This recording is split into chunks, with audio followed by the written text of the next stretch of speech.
नमस्कार साथियों, हिंदी माध्यम के छात्रों से, राजस्थान बोर्ड के छात्रों से बात करने के लिए आया हूँ। निश्चित बात है कि राजस्थान बोर्ड 12वीं विज्ञान का परिणाम आ चुका है और जिन लोगों का परिणाम बहुत अच्छा आया है उन्हें बहुत बहुत बधाई। लेकिन परिणाम से प्रभावित होने की आवश्यकता कभी नहीं होती। परिणाम आपको प्रभावित नहीं कर सकता। अधिकतर क्या होता है कि जितने भी लोगों का परिणाम ठीक नहीं आता वो बहुत ज़्यादा प्रभावित हो जाते हैं और उन्हें ये एक बड़ी समस्या महसूस होने लगती है। मैं आपको बता सकता हूँ कि दुनिया में जितनी भी समस्याएं बनती हैं ना, उनका सबका समाधान होता है। कोई समस्या ऐसी नहीं है जिसका समाधान ना हो। ठीक है, समाधान खोजना पड़ता है, प्रयास करने पड़ते हैं और उन्हीं प्रयासों से समाधान मिलते हैं। तो आज थोड़ी सी जो बात करने के लिए आए हूँ, अब हुआ क्या कि 12वीं बोर्ड विज्ञान का परीक्षा परिणाम आया और कुछ विद्यार्थियों का परिणाम वैसा नहीं आया जैसी उन्हें अपेक्षा थी। तो अपेक्षा के अनुरूप परिणाम ना आने पर क्या होता है, तो मैं आपको बताता हूं कि परिणाम के पश्चात क्या। तो ये तो निश्चित बात है कि मेरा जो परीक्षा परिणाम है वो आशा के अनुरूप नहीं है। तो सीधी दो चीज़ें दिखाई देती हैं। अपने इस 28-30 वर्ष के अनुभव में मैंने हमेशा देखा है कि जैसे ही परीक्षा परिणाम आशा अनुरूप नहीं है, हम दो चीज़ों की तरफ भागते हैं। उनके नाम बताता हूँ, एक तो रीचेकिंग की तरफ और एक रिवैल्यूएशन की तरफ।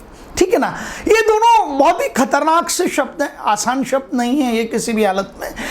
इसे पुनः जांच कहा जाता है, इसे पुनर्मूल्यांकन कहा जाता है और यदि देखा जाए तो बहुत सारे कम लोगों को इसके बारे में पता ही नहीं है। वो तो बेचारे सोचते हैं बस रिवैल्यूएशन करा लो या रीचेकिंग करा लो। फिर कोई कहता है रीचेकिंग का ये हाल है, रिवैल्यूएशन का ये हाल है। तो राजस्थान बोर्ड के साथियों, मित्रों, मैं आपको ये स्पष्ट कर देना चाहता हूँ कि राजस्थान माध्यमिक शिक्षा बोर्ड अजमेर निश्चित तौर पर रीचेकिंग और रिवैल्यूएशन की प्रक्रिया नहीं अपनाता है। अजीब लगेगा आपको एकदम से, लेकिन यही सत्य है, यही हकीकत है। अर्थात माध्यमिक शिक्षा बोर्ड अजमेर राजस्थान में पुनः जांच और पुनर्मूल्यांकन अर्थात रीचेकिंग और रिवैल्यूएशन नहीं होते हैं। अब आप कहेंगे सर ये आपने क्या कहा, तो मैंने आपको सत्य बताया है। ठीक है, तो आपको महसूस होगा फिर होता क्या है सर ये बताइए। तो मैं आपको बताता हूं, एक शब्द है समीक्षा। अब सबसे पहले आप देखेंगे कि परीक्षा परिणाम आ चुका है और जहाँ तक मैं सोचता हूँ परीक्षा परिणाम जो था वो 8 जुलाई को आया था।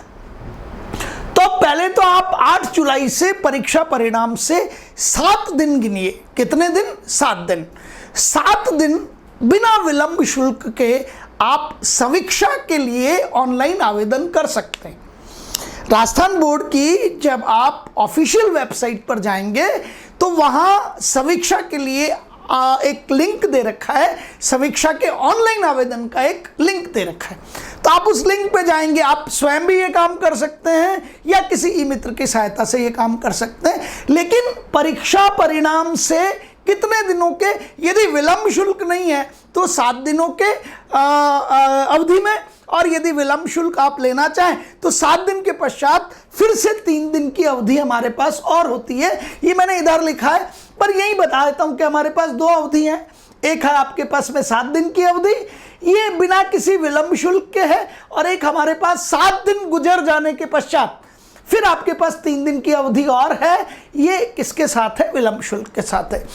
तो पहली चीज कि यदि मैं परीक्षा परिणाम से 10 दिनों की बात करूं तो ये अनिवार्य है कि समीक्षा के लिए मुझे 10 दिनों की अवधि में ही ऑनलाइन आवेदन करना है। यदि मैं ऐसा नहीं करूंगा तो फिर मैं ऑनलाइन आवेदन समीक्षा के लिए नहीं कर पाऊंगा। ठीक है, अब समीक्षा में होता क्या है? समीक्षा है क्या? हिंदी का शब्द है, हमें निश्चित तौर पर इसका अर्थ कम आता होगा। तो जहां तक राजस्थान बोर्ड का सवाल है, समीक्षा का तात्पर्य बताता हूं मैं आपको। तो आपकी उत्तर पुस्तिकाएं वहां है, क्या आपने उत्तर लिखे हैं, किस प्रश्न का उत्तर ठीक लिखा है, नहीं लिखा है, ये सब आपकी उस उत्तर पुस्तिका में उपलब्ध है ना, है उस उत्तर। और उसको आप जानते हैं या जो आपका परीक्षक है, वीक्षक है, वो जानता है, तीसरा व्यक्ति नहीं जानता इसको। या तो आपने क्या लिखा है आपको पता है या उसे पता है कि आप क्या लिख कर आए। तो क्या क्या संभावनाएं हैं समीक्षा में, होता क्या है मैं बताता हूं आपको। क्या है वास्तविकता, इस पर आइए कि वास्तविकता का हाल क्या है। पहली बात, जो आपको अंक मिले उनका योग किया जाता है। यदि अंकों के योग में त्रुटि है, आपने आवेदन कर दिया, ऑनलाइन आवेदन, आपका आवेदन पहुंच गया, तो वो क्या क्या होता है उस हकीकत से रूबरू आपको करवाना चाहता हूं। तो एक तो वो क्या करते हैं, आपके अंकों के योग की जांच करते हैं, पहली चीज। दूसरा वो क्या करते हैं, यदि कोई प्रश्न जांच से छूट गया हो सकता है, इसकी संभावना रहती है। मैंने ऐसा महसूस किया है कि हाँ, जल्दबाजी में, और इस समय तो कोरोना काल चल रहा था, तो इस कोरोना काल में निश्चित बात है कि परिणाम जल्दी जारी करने की हो सकता है जल्दबाजी रही हो। हालांकि मेरा दृढ़ विश्वास है कि कोई भी वीक्षक जब किसी भी विद्यार्थी की, किसी भी परीक्षार्थी की उत्तर पुस्तिका को जांच रहा होता है, तो उसके मन में एक ईमानदार वीक्षक होता है और वो पूरी चेष्टा करता है कि कहीं कोई किसी तरह की त्रुटि ना हो। फिर भी चूंकि आप भी मानव हैं, वो वीक्षक भी एक मानव है, तो मानवीय त्रुटियां हो सकती हैं। तो उस मानवीय त्रुटि, मानवीय भूल को दूर करने के लिए यदि कोई प्रश्न ऐसा है जिसकी जाँच नहीं हुई है, तो वो जाँच कर उसमें अंक दे दिया जाता है। समझ आ गया? दो चीजें आपको हो गई। अब एक और खतरनाक चीज है कि आपके पास क्या होता है, ये तीसरी चीज, उत्तर पुस्तिका में जो अंक दिए गए हैं, ठीक है ना, जब आप उत्तर पुस्तिका को कभी देखेंगे तो उसमें अंक प्रदान किए जाते हैं। अंदर पहले प्रश्न में 2 अंक, दूसरे प्रश्न में 2 अंक, तीसरे में मात्र 1 अंक, चौथे में 0 अंक, और बाहर भी प्रत्येक एक पूरा का पूरा कॉलम बना होता है, उसमें प्रश्नों के अंकित होते हैं कि ये प्रश्नों का नंबर है, 1 नंबर, 2 नंबर, 3 नंबर, 4 नंबर, और उसके आगे आपके वीक्षक को अंक लिखने होते हैं कि मैंने प्रश्न संख्या 1 में 2 अंक दिए, कुल 25 प्रश्न थे या कुल 30 प्रश्न थे, और मैंने प्रश्न संख्या 2 में 1 अंक दिया, प्रश्न संख्या 3 में यदि 0 दिया है तो 0 भी लिखना पड़ता है। समझ रहे आप मेरी बात को? तो कोशिश तो पूरी की जाती कि कोई किसी भी तरह की त्रुटि भूल नहीं हो, लेकिन फिर भी संभावना है। तो मैं आपको बता रहा हूं कि उत्तर पुस्तिका के अंदर और कई बार उत्तर पुस्तिका के मुख्य पृष्ठ पर अंकों में भिन्नता होती है, अंदर और मुख्य पृष्ठ पर। तो यदि वो भिन्नता कहीं नजर आती है तो उस त्रुटि को भी दूर किया जाता है। और एक सबसे खतरनाक चीज है, ये गलतियां भी होती हैं, यहां हो सकता है उत्तर पुस्तिका में अंक कुछ और हों और आपकी अंक तालिका में अंक कुछ और, है ना खतरनाक। उत्तर पुस्तिका में अंक दे रखे हैं आपको, हो सकता है कि मेरे अंक 40 आए और पता लगा कि आपकी अंक तालिका में सिर्फ 4 ही अंक हैं, 0 रह गया। कोई भी मानवीय भूल है, तो इन मानवीय भूलों को दूर किया जाता है। तो कुल मिला के 4 बिंदुओं पे मैंने बात की। पहला बिंदु यह है आपके पास में कि अंकों का पुनः योग कर दिया जाए। दूसरा बिंदु आपके पास है कि प्रश्न कोई जांच से छूट गया हो तो उसे जांच कर अंक दे दिए जाएं। तीसरी चीज आपके पास है कि उत्तर पुस्तिका के अंदर और मुख्य पृष्ठ पर अंकों में कोई भिन्नता हो तो उसे दूर कर दिया जाए। और अंतिम चीज है कि अंक तालिका में और उत्तर पुस्तिका में अंकों में भिन्नता हो तो इसे दूर कर दिया जाए। अब होगा क्या, इसे समझिए, ये बहुत जरूरी है, सबके सब लोग इसे समझना। आप जब इन 7 और 3 दिनों में आवेदन कर देते हैं तो ऑनलाइन आवेदन की अवधि समाप्त होने के पश्चात, ऑनलाइन आवेदन की अवधि समाप्त होने के पश्चात आपने ये जो आवेदन किया है उसमें आपका एक रजिस्टर्ड मोबाइल नंबर है। क्या है? एक रजिस्टर्ड मोबाइल नंबर है। तो सभी विद्यार्थियों से, परीक्षार्थियों से मेरा आग्रह है कि वो जो रजिस्टर्ड मोबाइल नंबर आप ऑनलाइन आवेदन के समय अंकित करते हैं उस पर कभी भी डू नॉट डिस्टर्ब, DND ना लगाएं। क्यों? क्योंकि उसी रजिस्टर्ड मोबाइल नंबर पर आपके पास एक SMS आएगा और उस SMS में आपके पास कोड कह दीजिए, OTP कह दीजिए, पासवर्ड कह दीजिए। समझ आ गया? किस पर? रजिस्टर्ड मोबाइल नंबर पर। किसके तहत? SMS के जरिए। समझ आ गया? तो SMS के जरिए आपको क्या मिल गया? पासवर्ड मिल गया। अब आप वापस से उस पासवर्ड का उपयोग करते हुए कहां पहुंचेंगे? ऑफिशियल वेबसाइट पर। किसकी? राजस्थान बोर्ड की।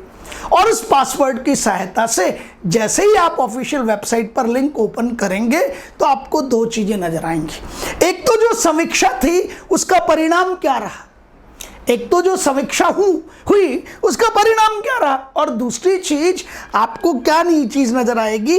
उत्तर पुस्तिका की स्कैन की गई कॉपी पूरी।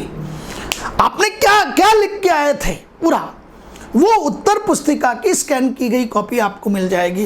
तो पहली चीज ध्यान रखनी है कि रजिस्टर्ड मोबाइल नंबर पर DND अर्थात डू नॉट डिस्टर्ब नहीं होना चाहिए। रजिस्टर्ड मोबाइल नंबर किसी दूसरे का नहीं देना है। आ गई मेरी बात समझ में आपको? ठीक है। और उसे हमें ऐसा भी नहीं है इन सर्विस रखना है, वो हमेशा आपका जिसे कहते हैं कि जिसे आप बहुत आसानी से ये कह दें कि ऑन रहना चाहिए, ऑफ नहीं होना चाहिए। हालांकि ऑन करोगे तो वो मिल जाएगा, लेकिन समय पर मिलना चाहिए आपको। तो उस रजिस्टर्ड मोबाइल पर क्या आया आपके पास में? पासवर्ड। आपने पासवर्ड डाला, लिंक पर आपको क्या क्या चीजें मिल गई? समीक्षा का परिणाम और आपकी उत्तर पुस्तिका की स्कैन की गई कॉपी। जिस भी विषय में आपने, हो सकता है कि फिजिक्स में कहा हो, केमिस्ट्री में कहा हो, मैथ्स में, जो भी विषय आपका है जहां परिणाम से, जहां आप अपने अंकों से असंतुष्ट हैं वहां, तो आपको वो सब की सब चीजें मिल गई। अब आप क्या कर लीजिए, इसे डाउनलोड कर लीजिए और डाउनलोड करके इसका प्रिंट ले लीजिए। समझ गए? अब फिर से 10 दिन की अवधि है आपके पास में। कितने दिन की? 10 दिन की अवधि फिर है आपके पास।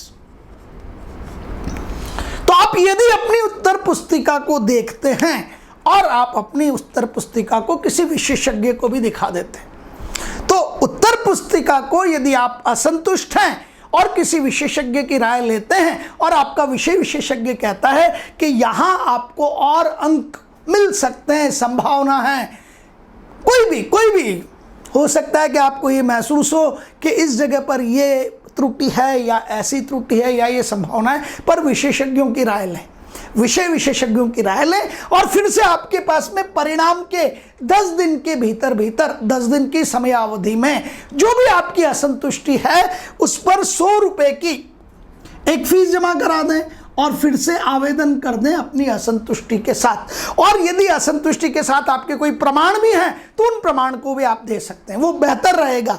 प्रमाण होने चाहिए, पुष्टि के लिए प्रमाण होने आवश्यक है।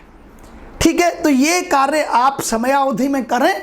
और पहली चीज, आपके परिणाम से असंतुष्ट होने की आपको जरूरत नहीं है किसी भी हाल में। क्यों? क्योंकि परिणाम बदलते रहते हैं और ये अंतिम परिणाम नहीं है आपका। तो समय का जरूर ध्यान रखें।